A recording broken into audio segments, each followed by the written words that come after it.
শান্ত গ্রামে বাস করত রহিম নামের এক পরিশ্রমী কৃষক। সে ছিল খুব সাধারণ একজন মানুষ, কিন্তু তার মন ছিল খুব দৃঢ় এবং পরিশ্রমী। রহিম প্রতিদিন ভোরে ঘুম থেকে উঠে নিজের কাজ শুরু করত এবং মাঠে কঠোর পরিশ্রম করত।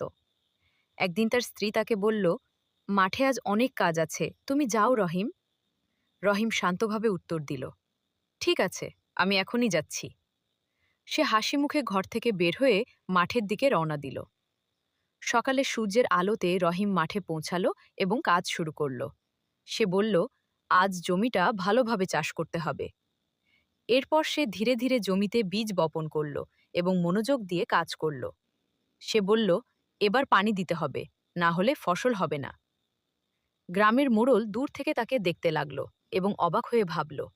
মোড়ল বলল, এত পরিশ্রম করে কি লাভ বলো তো? রহিম শান্তভাবে উত্তর দিল, কাজ করলে ফসল হবেই, পরিশ্রম কখনো বৃথা যায় না।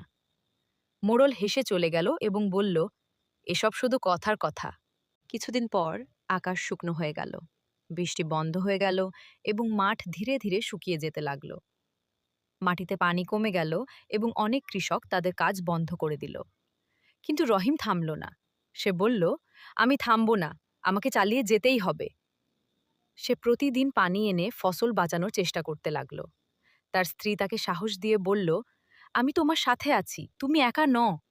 রহিম বলল, তোমার সাহসই আমার শক্তি। হঠাৎ আকাশে কালো মেঘ জমতে শুরু করল। ঝুম বৃষ্টি শুরু হলো এবং পুরো মাঠ ভিজে গেল। ধীরে ধীরে মাঠ সবুজে ভরে উঠল এবং ফসল আবার বেড়ে উঠতে লাগল।